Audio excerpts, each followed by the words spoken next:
life cycle of the company. So, first of all, the role of leverage buyout. We are in the area of strategic management. So, to understand what does leverage buyout means, first of all, refers to what we have seen last week, last Friday was the 30th of April, last lesson, when we revised the different market entry strategies. And we saw that one of the way a company can acquire a new market is through a strategic alliance, a joint venture, an acquisition. So when the enlargement in a new market is not through the growing of the company, but it's through an acquisition of a local company. Okay? So one way is not the only way, of course, but is an important way to make an acquisition is through leverage buyout. So what does it mean? Leverage buyout comes when, first of all, there is a financial sponsor, so normally a bank, but we can also talk about a venture capitalist, acquires a controlling interest in a company equity and where a significant percentage of the purchase price is financed through leverage, so through a loan. The assets of the acquired company are used as collateral for the borrower capital, sometimes together with the assets of the acquiring company. So the point is, I want to acquire a company. The company I want to acquire has a value. I use the value of the company, which normally means the shares of the company,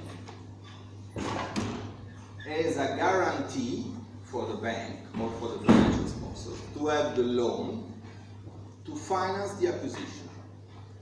In that way, I can finance the acquisition without using the money of the company, or partially using, but only partially using the capital and the money of the company, and using loan in order to make the acquisition.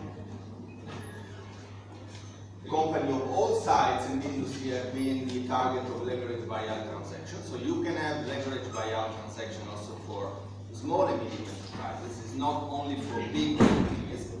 And the key point is the ability. This is really the most important point. And we come back to the importance of a well-done business plan. The key point is the ability of the acquired firm, of the acquired company, to have a net profit generation in order to make regular loans payment after the acquisition. It could be perhaps more easy, I think, to look at this graph scheme in which we have I know it's very simple, but I thought when I prepared this slide to put all the key information in order to let you understand what does leverage buyout means. It's a financial technique, so I don't want you to become expert of leverage buyout, but to intend to understand what does it mean. So we have two companies. One company is company one is making the acquisition of company two. And when I said making the acquisition, you can read the different types of acquisition we have seen last week. So it can be an acquisition, it can be a joint venture together with another company, but in which you, as company one, you are the manager of company one. So you, in your mind, you are the manager of company one. So you have to understand why using leverage buyout can be useful for making this acquisition, or the deal which is referred to this acquisition, which can be total acquisition or a partial acquisition. Okay, but in any case, this is the type of business. But I don't want to refer to the type of business. I want to refer to the technique to make the acquisition. Okay? So, you want to make the acquisition because it's your business. You want to develop, you want to enter into a new market, and this company, which is in the new market you want to enter in, is a good company. So you are thinking that through this acquisition you will open a new market. Okay, you make the acquisition, so you make the agreement with the company for acquiring shares. If it's an acquisition, you are becoming the owner of the majority or a minority, but a part of the shares of the company. Okay? So you have the transfer of shares from the company to the company one. And company one is now becoming the new shareholder, controlling shareholders or minority shareholder, depending on the type of business, of company two. Because you have decided to make the acquisition, we must suppose that you have prepared a very well done business plan in order to understand why this acquisition is profitable for you. You have prepared a business plan, you have seen the market of the company two, you have seen the perspective of growth of company two, so you have an expectation of net profit generation, and you have an expectation of an interest rate of return, which is, you should say, instead of me, but you can read, an interest rate of return which is higher than the interest rate on the market. Otherwise, you will not make the acquisition, because there is no convenience in making the acquisition of a company that, according to your business plan, is not producing revenue, is not doing well after your acquisition, of course. So, you have already done a business plan. You have seen that according to your business plan, the expectation of the company too is to generate profit and to have an interest rate of return which is not only positive but higher than the interest rate on the market. Okay? This is the basics, otherwise we are not talking of this kind of acquisition, because if the business plan shows that there is not profit generation expected or not enough in order to repay the cost of production and in order to generate an interest rate higher than the market interest rate, there is no way. But if it is the case, this is this is the scenario. Okay, so the point, this is a normal transaction. When it becomes a leverage buyout, it becomes a leverage buyout if there is a financial sponsor, normally a bank, but as I said, you can also have an equity firm, a venture capitalist, or a sovereign fund. You have some sovereign fund, important sovereign funds of some countries which are investing in leverage buyout operations. Anyway, normally it's a bank, but you have a financial sponsor. The financial sponsor is, after having seen your business plan, after having seen your strategies, and after having understood that your strategies after the acquisition will let company to grow and to generate the expected profit, is able, the subject is the financial sponsor at that moment, is able to finance the acquisition normally between a range from 50 to 85% of the purchase price, so not all, not 100%.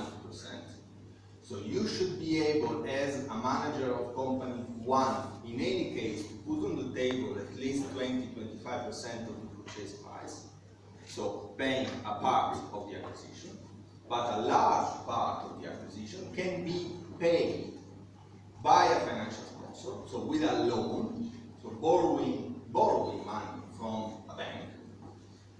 The point is that you company one, to understand what I mean, you should think as a manager of company one, not a manager of company two, not a manager of a bank. You are the manager of company one. So you will negotiate a deal with the financial sponsor. The financial sponsor is able, because it's seen it seems that your business plan, we suppose, is well prepared.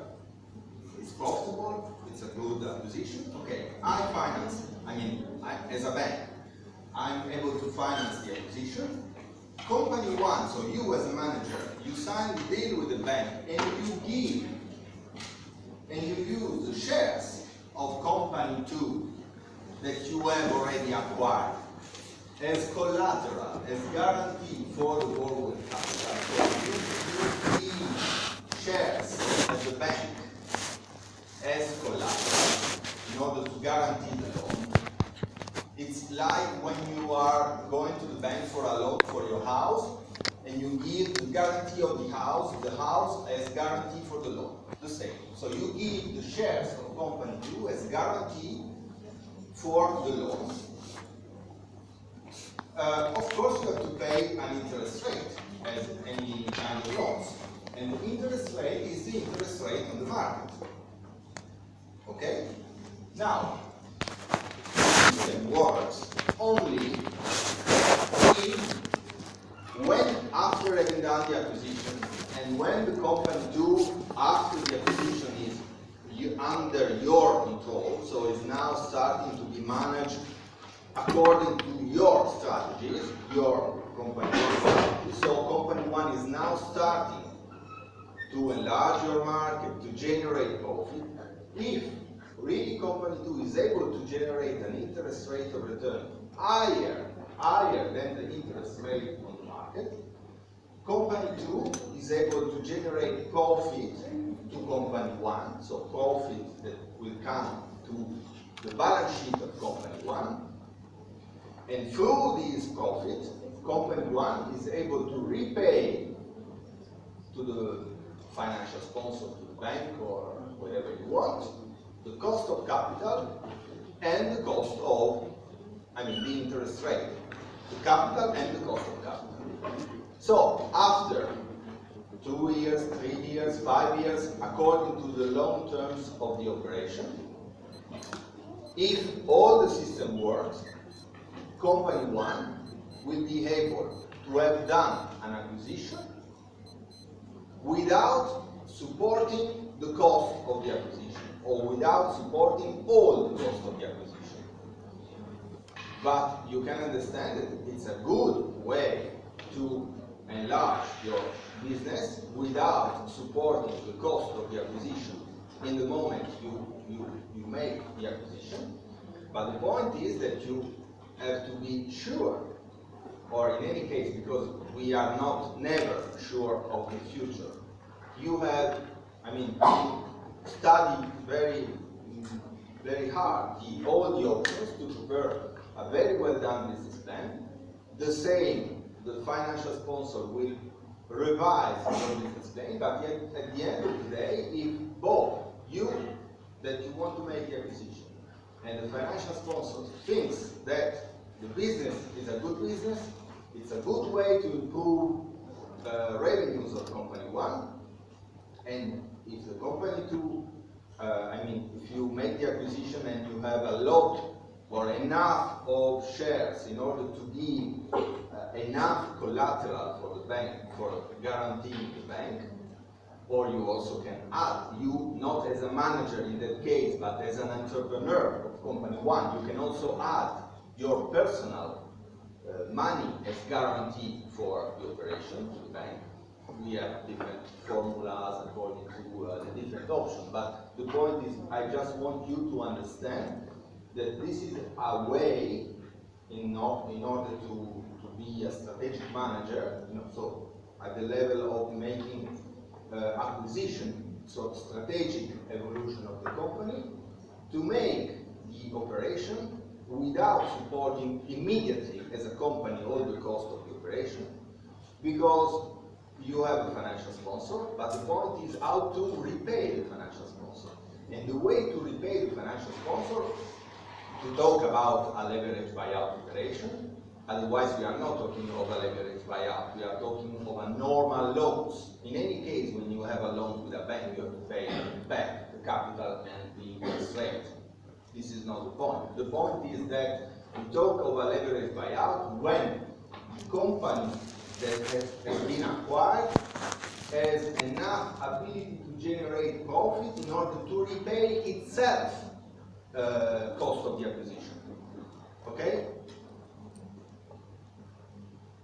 This is a leveraged buyout operation. So the point is that I'm acquiring a company which I'm expecting will be able to generate enough revenues to repay itself with the revenues from company, not from company one. Otherwise, it's not a leveraged buyout operation. Company one is still existing and is still producing profit. And you want to enlarge the operation abroad or in another market. Okay, so I'm not talking of the ability of the profit generation of company one. I'm talking of the ability of the net profit generation of company two, which is the subject of the acquisition. So when the company, which is the subject of the acquisition, is expecting, because it's something that we are forecasting. It's not for sure, but we are preparing a business plan.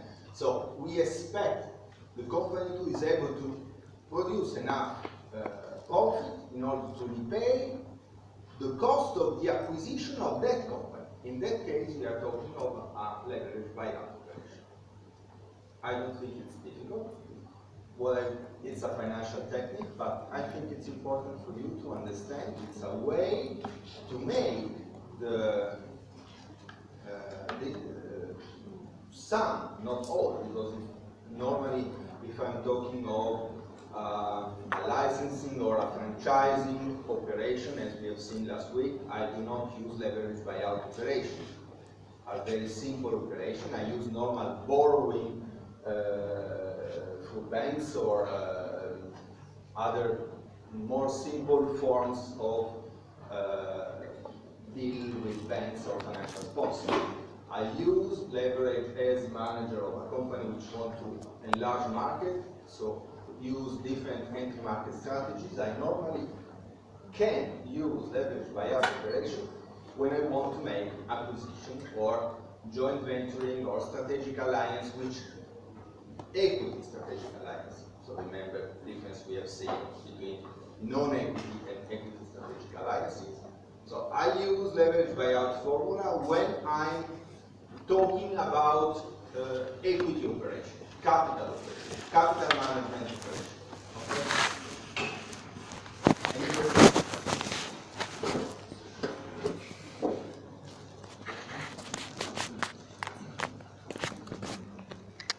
Okay, we can move to the second phase, because these are really brief fields in order to understand the different areas of business management. So this is another topic. We are discussing of something different from leverage buyout operation. It's another field. It's business technology management. So we're talking of this new, not new in these days or in these years, but if we look in the last 20 or 30 years, business technology management, innovation, the management of technology and how to incorporate technology in the business decision-making process is something that is now important now and in the last 5 years, not the last 20 years. So also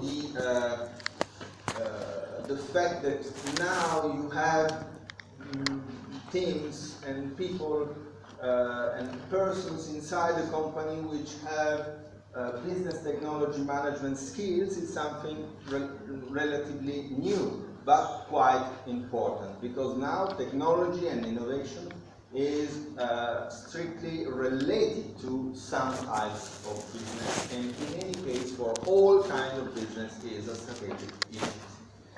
So I don't think that is.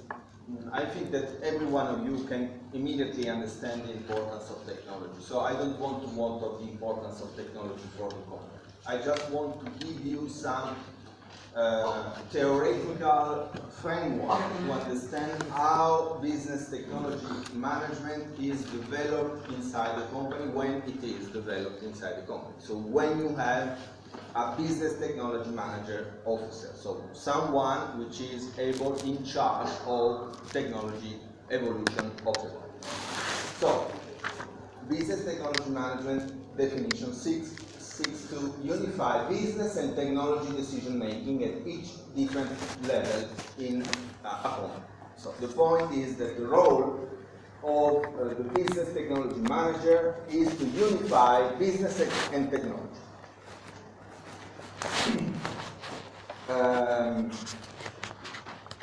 Delivers a set of guidelines principles, so the theory of business technology management delivers a set of guiding principles known as business technology management capabilities. These capabilities are combined to form solutions. And this is the structural and formal approach of business technology management. And this approach is used by companies, enterprises, to three different stages. The first one is alignment. The second stage is synchronization. And the third stage is convergence between technology and management. Management, I mean management as a process. So decision-making process of management and technology. So we have three different, we can say steps in a certain way. We can say stages, because are also not necessarily one after the other. So we look at these three moments: alignment, synchronization, and convergence. So I want you to let you understand what does these three different stages, alignment, synchronization, and convergence, means. The first one, alignment. So, let me first read, then we will comment together. From a business technology management perspective, the state of alignment can be defined as a state where the current technology, so the existing technology, the technology that normally is already implemented in the different companies for this kind of business, supports, enables, and does not constrain the company's current and evolving business strategies. So when the company is not in the state, we can understand better the state of alignment, thinking of what does it mean if the company is not in the state of the alignment. So when the company is not in the state of the alignment, it produces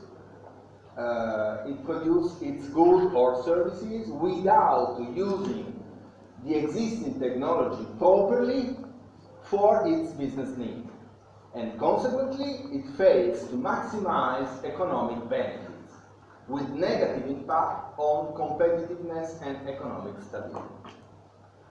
Conversely, when the company is in the state of the alignment between technology and business, that means that the IT function, so technology function, is in tune with the business thinking about competition, emerging opportunities, and business technology implication of each of the area of business, of the existing business of the company. So technology priorities, investment, and capabilities are internally consistent with business priority, investment, and capabilities.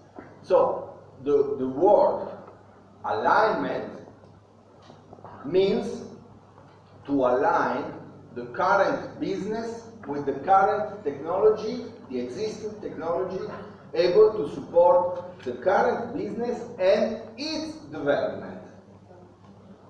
Okay?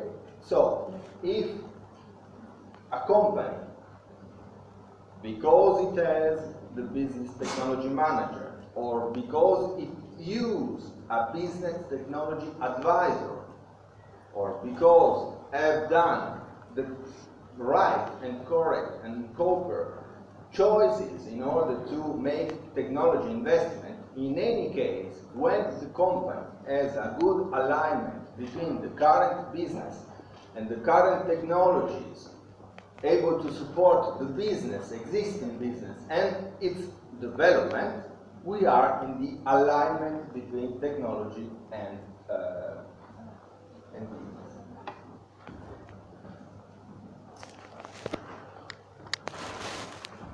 The second step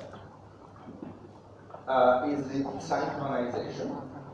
So there are no other higher states to consider, however, and for some enterprises, the state of synchronization of technology with the potential new businesses is the right goal.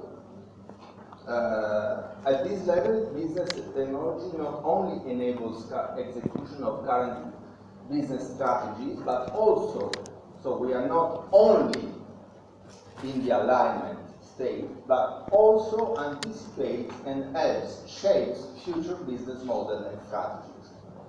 Business technology leadership, thinking, and investment may actually step out ahead of the business. The purpose of this stage is to see new opportunities and encourage far-sighted executive vision about technology's leverage on the future business opportunities. So to synchronize a new business with a new technology. So the point is, we are in another dimension of the previous one. The previous one, I just want to repeat, is the alignment between the current business and the current existing technology, the better one, the best technologies to develop the current existing business.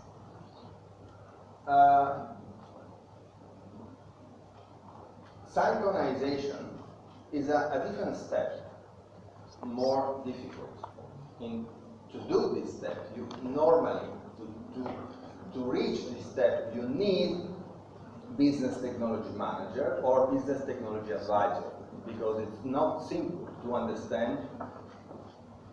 And the point is to make a strong connection, a strong relation between technology and business evolution. The point is to discuss together new potential business and new technologies to develop the new businesses.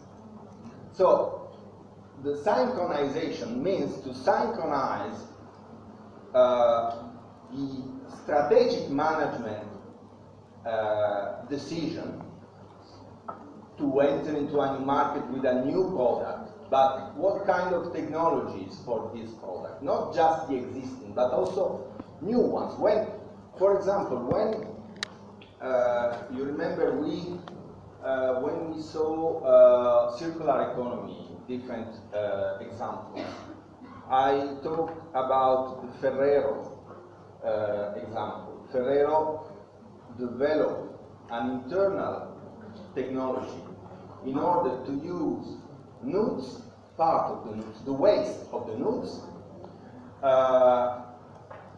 and through a certain procedure to extract, I don't know the terms, but a product which is useful for cosmetics industries. It's clearly something completely different from the typical business of Ferrero. It's a way to use a waste as a raw material for another company.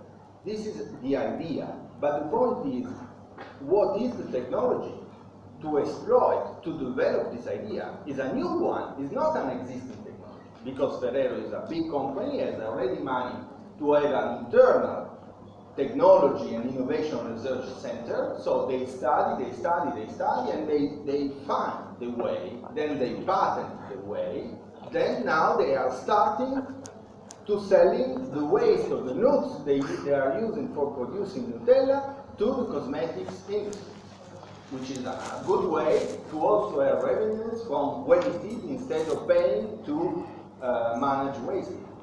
But this is possible because they are in this stage. I mean, the technology is not only to well manage the existing technology for the existing business, but to use technology to think about new businesses and to develop and how and when and in which way to develop the new businesses. So, new technologies for new businesses. And if you have the synchronization between these two thinkings areas, one is the idea of a new business, the other one is the technology to support the new idea of the new business, you are in the synchronization area. And the third one is very, very simple because it's the best, the best one is the state of convergence. When you, in the company has both, of course, which is not always the case because you also have companies which fail because think a lot of the new potential business and new potential technologies for new business and not enough to the current business technology. So you should manage both areas. One is the existing business and the existing technology. The other one is the new ones, business and new one technology. And finally, so there is a state of convergence which assume both alignment and synchronization, current technologies and futures applications, with technology and business leadership able to operate simultaneously in both spaces. And technology management team at this stage works closely with business development department when and if a company has a business development department in order to generate new ideas of business along with technology solutions. So essentially the business and technology spaces have merged in the convergence third stage in both strategic and tactical sense, which is another way to summarize the previous two stages. We can say that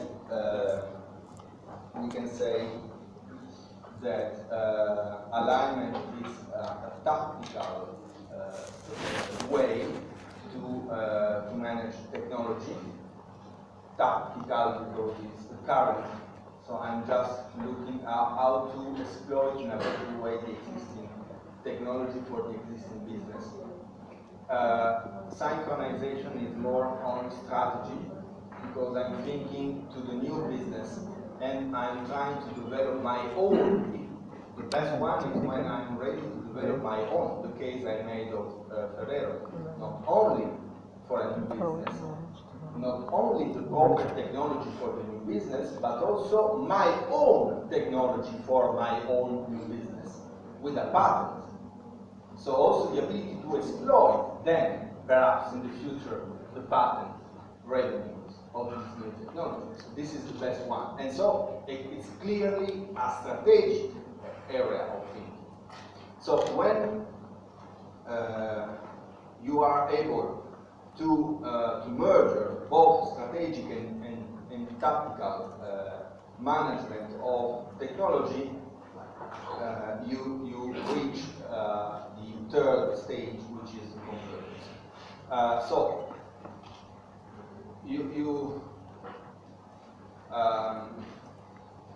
I think it's simple from, at least from my perspective, what I want to stress. You see, we have a theoretical framework. I could talk 3 hours of technology in the company. But then,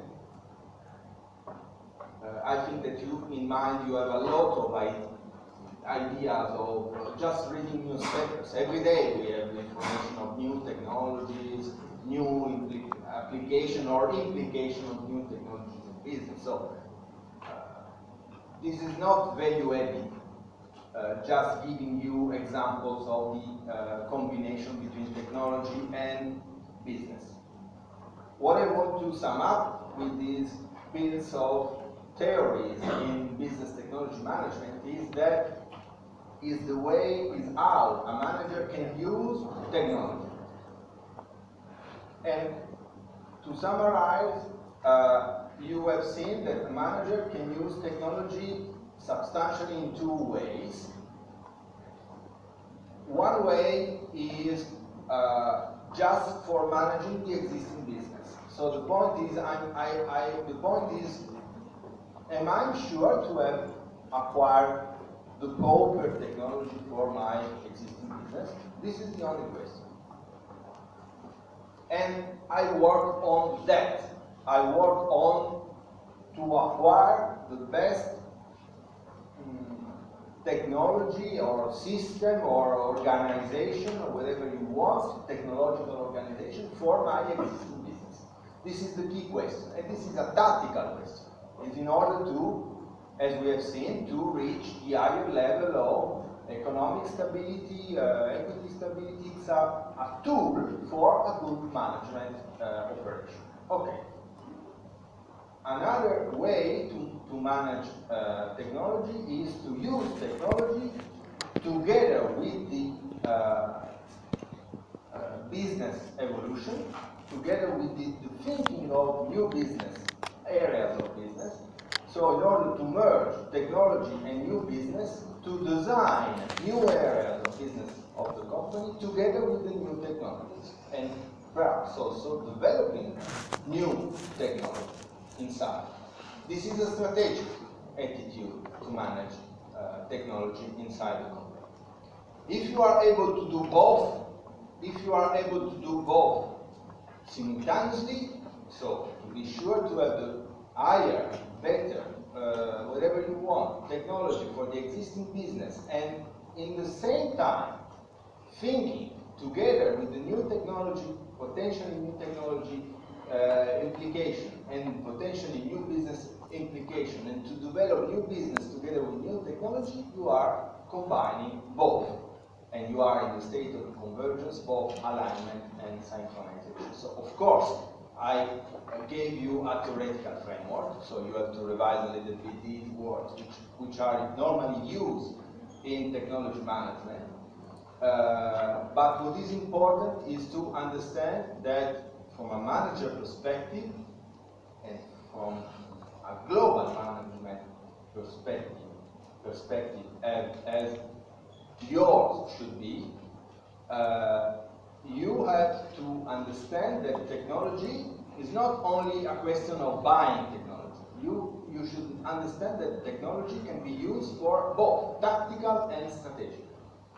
And it's not only because now there is a discovery and I want to, or because my competitor is moving through this new technology, I will move also. But better to think about in a strategic way and to develop a strong relation between technology and management. The third thing, because we have seen 4, 5 slides, very short, but the third thing, again different from the 2 ones, is risk management. Risk management, why? Because in any case, when we saw that we have 4 areas to reach stability for a company, so competitiveness stability, economic stability, financial stability, and equity stability. In each of these 4 areas, you as a manager, as a global manager, you have to reach these 4 areas of stability. You need to manage many different potential risks, which can be different one from the other: financial risk, economic risk, risk on the equity or the capital management, risk on the market. When we are talking of competitiveness stability, we are talking of to be able to sell at a price, remember, which combines a price able to repay the cost of production, but also able to stay on the market. So you have risk on the market. So you have a lot of risk. And management, in a certain way, is not only to give a leadership process, that means to have a vision of where you want to go, but also to manage a lot of risk in order to reach where you want to, the goal you want to reach. And risk management is, again, a framework, a sort of theoretical scheme to organize how to manage risk in the companies. So an organized process, well-organized process of how to manage risk in a company is risk management. Or I can say that risk management is a well-organized process in order to manage risk inside a company. And normally, if you have a risk management organization, you have a chief risk manager officer. So one person, which is in charge of the organization of a process which consists of several steps. The first one is the ability to identify the risk in a selected domain of interest, because we can have risk in every activities of the company. So first one, you select the areas which are the most important areas of risk for your company, and you identify you prepare the identification of the potential risk. Then you are planning the process. Planning, in a certain way, is the business plan of risk management. So how to organize, in which way I will organize, and one step after the other, how I will put one step after the other in order to mapping out the risk. So the planning is the process in order to mapping out the risk. Then defining a framework for the activity and agenda for identification, because what is important at the end of the day is also the time in which you organize the process and in which you organize the ability to detect potential risk, because the process means to be able to detect the potential risk and then to decide from the strategic perspective how to react to the potential risk. And then developing an analysis of risk involved in the process, because we can say that if this is the process for a current risk, existing current potential risk, then you know that this risk is potentially coming again in other different times. So you are also developing an analysis of all potential risks, expected from the experience you have on your own existing risk. I think perhaps it's more clear if you look after the process. The process we have seen, this one is in order to detect risk. But then there is the key question. After having seen that there is a risk in my business activity, a clear risk, identified risk, not a generic risk, what is my strategic reply?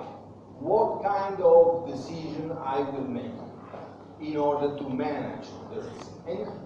And theory sometimes is useful for, sometimes it's boring, but sometimes it's useful to sum up and to have clear in mind the process. And to sum up what? To sum up that we have, of course, plenty of different replies, because any manager can give a different reply to a potential risk. But according to the experience that risk management and the history of risk management and the theory of risk management, we know that all kind of replies follow in 4 different areas, strategic areas. The first strategic areas are equally important and equally potentially a good reply. So my point is not that one is better than the other. The point is that you should know that you can have different replies to the different potential risks.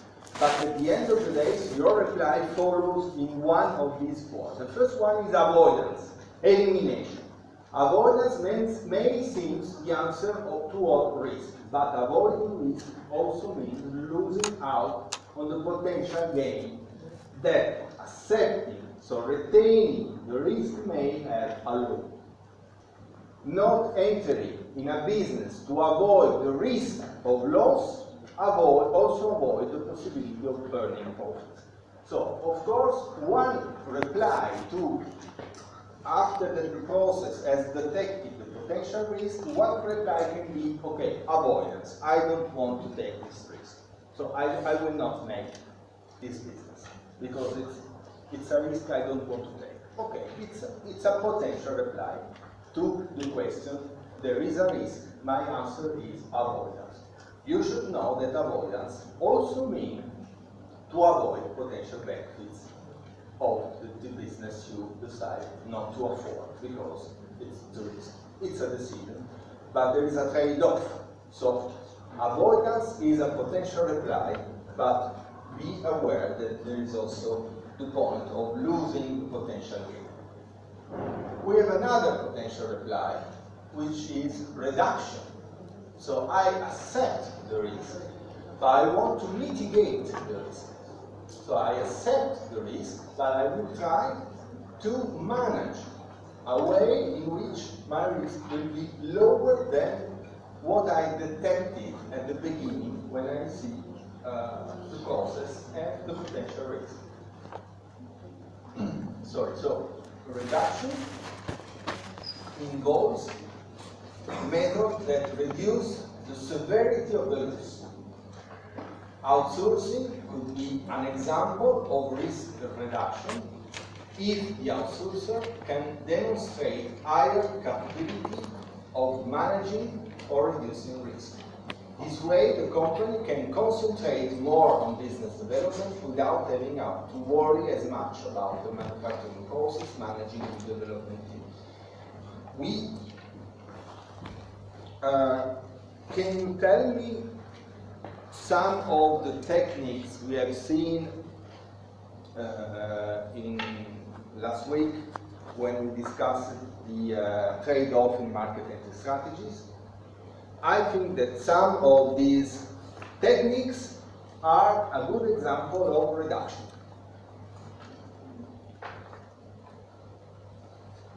You have something in mind? Strategic alliances. Sorry? Joint ventures, strategic alliances. Joint venture can be, yes, perhaps more than strategic alliance, I would say. Joint venture can be a way to mitigate, to have a reduction of risk, because I'm sharing the risk with another partner. Good. More than a strategic alliance because it's operating. It's a joint venture is an operating tool. So if we are talking of risk, we are talking of something which is related to the business activity. So joint venture can be a way to reduce, to mitigate, as we can also perhaps think about franchising and licensing in the way that in both cases there is a combination of risk for, you remember we have seen advantages and disadvantages of both licensing and franchising. And when we see advantages and disadvantages, between the advantages, we had exactly the point that it's a lower risk operation than operating alone in the new market. So these are ways to accept the risk which is related to a new business, but to try to mitigate. Then we have sharing. which is, it can be misunderstood with the previous one, which is reducing. Sharing is more when you use insurance. So you use a formal strategic financial industry like insurance are to cover a part of your risk. And why? Because you are sharing the risk, any kind of risk, with another part, which is the insurance, paying a part of the risk immediately, which is a share, which is the cost of the insurance, which is, if you think about that, it's very simple, but also thinking sometimes is not so easy. When you pay the cost of the insurance, in a certain way, you are paying a portion of the cost of the risk you are not supporting. If you have a car and you don't have insurance and you have an accident, you break your car, you have to pay all the cost of the car. If you pay, but you have, a lower probability to have an accident, 1%, I don't know. If you pay the cost of the insurance, you pay immediately a portion of the potential cost of the incident immediately, as you have already done the incident. So this is for sure. But this cost cover you the cost of the probability to have an incident and then to be covered for the cost of the incident. So you are sharing with another company the cost of your risk, covering yourself with insurance. Because insurance covers a lot of risk for not only for car industry, for cars, but for any kind of business of different companies.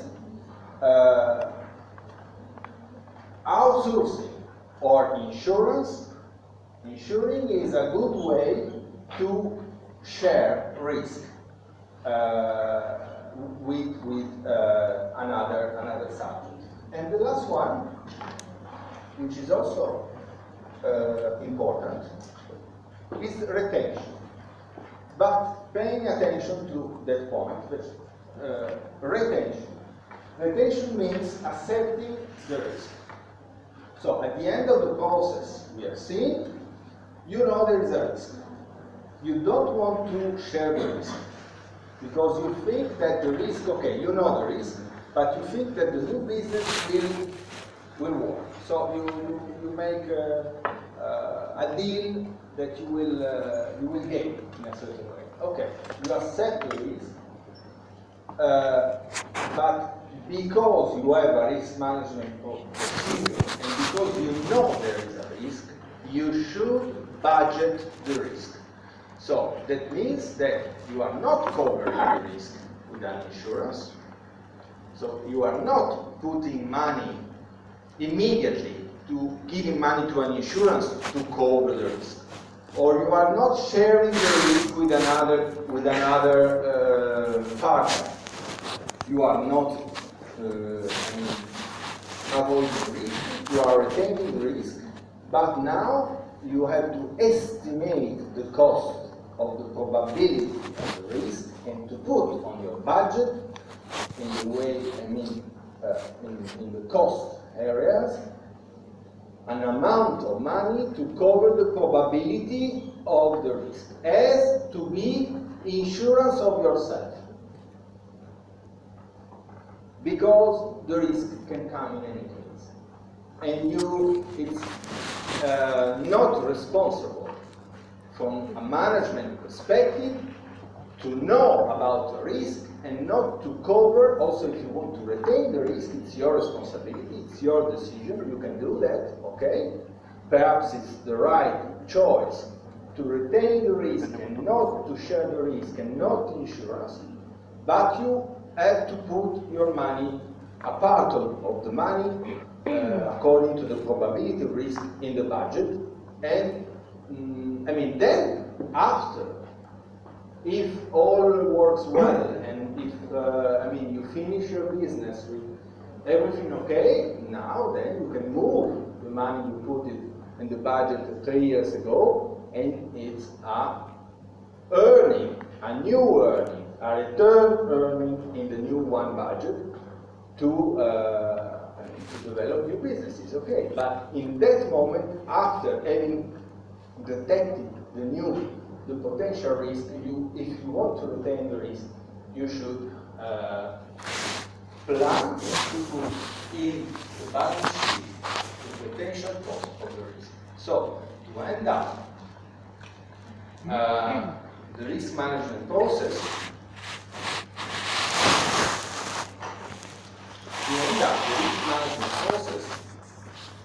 we can sum up in this way. So we have 4 moments in the area of analyzing, detecting, understanding, you can call whatever you want, the potential risk.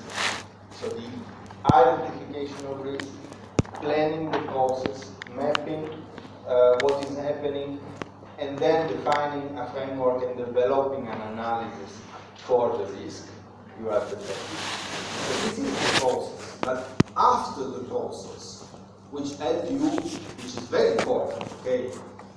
But you'll see, I don't want to stress a lot on the process, because also the process can change according to the different industries, to the different way a company is organized, to the different sector. I know, for example, that in the banking sector, risk management is a strategic area, because we have a lot, as a bank, of course, giving loans, we have a lot of risk. So risk management is a very important, well-organized area of management. For other companies, a very short team of people. So I don't want to stress a lot on the way to organize the management, the risk management process. Normally, this is a good way. 4 areas. One is identification of risk, planning the process, how to manage the risk, mapping the different parts of the process, and then defining the framework and developing an analysis of how to, and come on the 4 areas, how to make the strategic decision, how to manage this risk after having done the identification of risk. What is my reply? In which way I want to manage the risk? And you can have a lot of examples, a lot of replies, but you should know that any kind of replies follow, at the end of the day, in one of these 4 areas, or in combination of one or more areas. But in any case, this is the framework. Or avoidance. No way, I don't accept the risk. I don't want to do this business because it's too much risk. Or reduction. So I will do, but I will try to reduce. I will do just a part of the risk.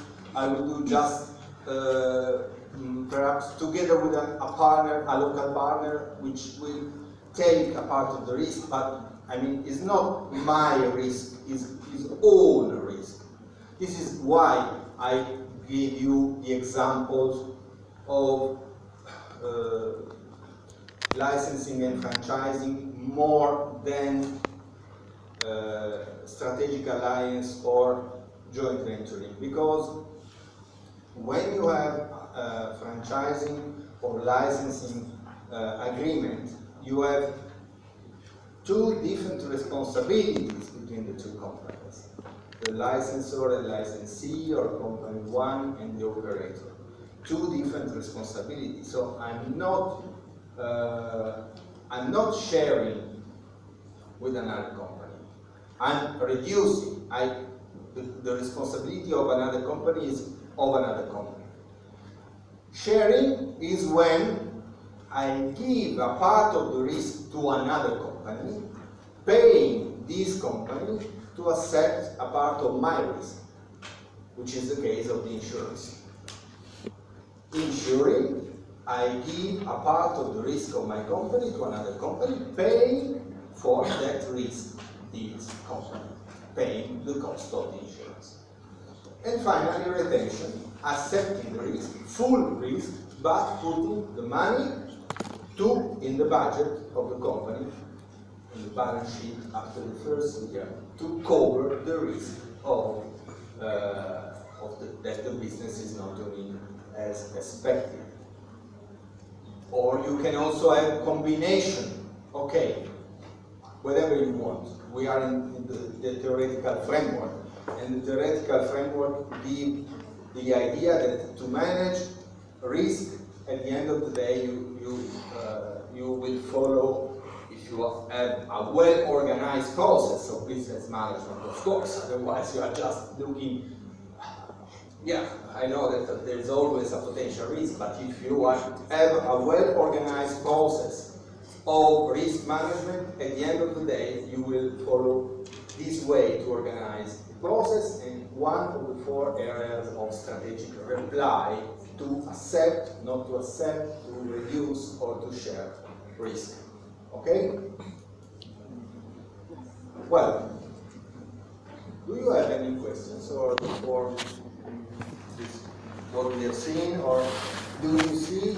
I mean, what I don't want you to misunderstand, there are no relations between these 3 different small flash we have seen on leverage buyout, business technology management, and risk management. So there is no fil rouge between these 3. These are 3 examples of areas of management which are normally internal of a company, and a global manager should be able to know about. One is from the strategic perspective, leverage buyout. So how to use leverage buyout for managing trade-off market entry strategies. How to use technology in order to support the 4 areas of stability of the company. How to use risk management in order to have lower impact on the cost area, because if a risk at the end of the day comes, you have a cost on the cost area. For sure, any kind of risk has the final impact of higher cost. So, technology management is in order to maximize the benefits from the revenues area. Risk management is in order to minimize risk and so implications on the cost area. Leverage buyout is a way to manage using money from a financial sponsor, so not money of the company, in order to support an acquisition. So strategic management.